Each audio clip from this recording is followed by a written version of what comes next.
Hola, buenas noches. Soy Olga Tarnowska y este es mi blog sobre la guerra de Rusia contra Ucrania y la victoria ucraniana, por supuesto. Hoy he hecho una intervención para la televisión vasca y aproveché para grabar un pequeño vídeo para vosotros que lo pegaré al final de este. Bien, quería hacer un comentario sobre el vídeo de ayer de sobre Zelensky. Yo no sé cómo funciona el tema en vuestros países, pero en mi país el presidente es el representante máximo del pueblo, ¿vale? Que hace un juramento a su pueblo, a defender a su pueblo, poniendo la mano en la constitución ucraniana, ¿vale? Entonces, es la persona que tiene que defender por obligación, por el cargo que le corresponde a su pueblo. Hasta ahí, claro, ¿vale? Entonces, cuando me ponéis como un argumento que Zelensky no huyó cuando empezó la guerra en Ucrania y cuando Putin le amenazó, yo me quedo perpleja. ¿Cómo que no huyó? Es el máximo representante. Él no tiene que huir. Él tiene que quedarse aquí y defender a su pueblo. Aunque, o sea, es su deber, su obligación, y yo creo que si es un hombre con principios, con algún tipo de principio, que yo creo que lo es, pues jamás se le habría ocurrido huir, ¿vale? Porque imaginaos cómo te sientes si tu país lo están destrozando y tú tan feliz huyendo y escapando y salvando tu vida. ¿Qué vale tu vida después de eso? Yo no sé, yo primero yo no me lo plantearía en su posición jamás, porque, pero si lo hago, pues me sentiría una mierda hasta el final de mis días. Entonces, Zelensky es un alto funcionario del Estado, es el jefe del Estado y del ejército, y él está con su pueblo, normal, ¿vale? Ya sé que decís que, uy, hay alguno que ha huido. Pues sí, pues a mierda con ellos. Pero una persona normal y decente se queda.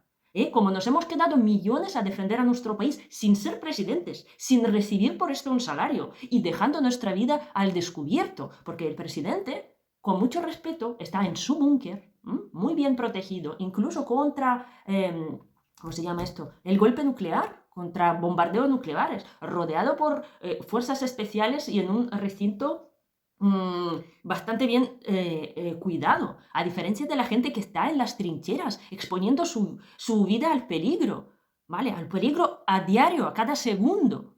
Entonces, yo, con mucho respeto, ¿vale? Cada uno tiene que hacer sus cosas y te tienes que valorar y también dónde está la persona.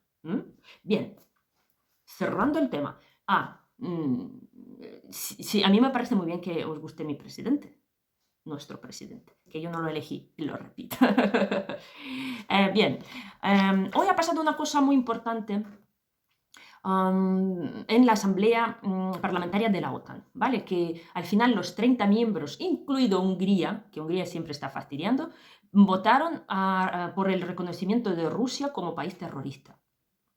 Así que eso nos ayuda mucho, eso nos ayuda para que no vuelvan a levantar ese tema que llevan un mes ya, porque Rusia lo está promoviendo a través de sus agentes, medios afines y políticos, digamos, muy prorrusos en todo el mundo, que hay muchísimos, hay partidos que financiados por Rusia en prácticamente todos los países importantes.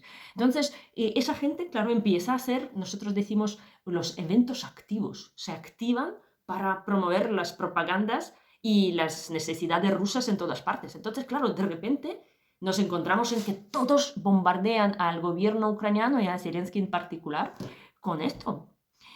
Y ya habiendo tantas declaraciones por parte de instituciones y países extranjeros de que Rusia es un país terrorista, eso nos facilita nuestro derecho a decir que no y no sentirnos tan presionados como nos hemos sentido durante todo ese tiempo. Y seguimos sintiendo, porque eso de la paz, yo no entiendo. A mí me duele mucho, ya os lo he explicado muchas veces, que no puede hablar de la paz porque la semana pasada, en los territorios ocupados de Gerson, en la orilla izquierda, donde se evacuó el ejército ruso, pues mataron a toda la familia, a 2 niños, a la padre y a la madre.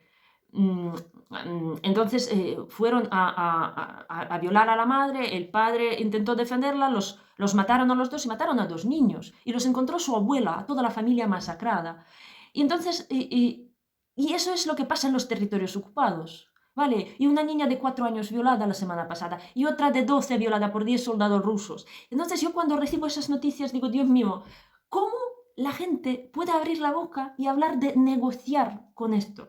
Esto no podemos, o sea, negociar es cuando toda la mierda esa que está haciéndonos sufrir y que nos mate, nos tortura, que esté fuera de nuestra casa. Entonces se puede sentar a negociar lo que sea, pero antes, hasta que eso suceda, no hay margen, no hay posibilidad. Entonces, claro, la Asamblea Parlamentaria de la OTAN nos dice que habría que crear un tribunal internacional contra el Putin y los crímenes de guerra rusos en Ucrania, que eso está muy bien. Ya la semana pasada vimos que el tribunal de La Haya funciona, tarda mucho, porque tardó 8 años en investigar el accidente de la catástrofe del avión MH17, derribado por los rusos que estaban en los territorios ocupados de Donetsk. ¿Vale? Y entonces es muy importante porque hicieron un trabajo muy minucioso, analizaron 1.500.000 llamadas, de quién llamaba a quién, de cómo coordinaban todo aquello, las rutas, o sea, analizaron un tremendo volumen de información y culparon a 3 personas, ¿vale? Los condenaron a la cadena perpetua, pero también declararon que Rusia está detrás de todo lo que ocurría en los territorios de Donetsk y Luhansk. Eso quiere decir que no hubo ninguna guerra civil en Ucrania, ¿vale? Que hubo una invasión híbrida cubierta de Rusia, dirigida desde Rusia, financiada y totalmente controlada por Rusia en esos territorios, ¿vale?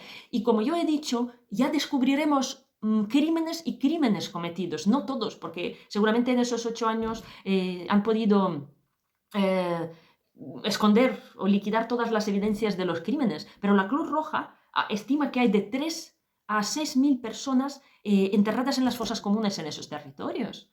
Y son gente que muchos de ellos han sido también asesinados, torturados y matados por los rusos, ¿no? O por la gente dirigida por los rusos, que da igual. ¿Vale?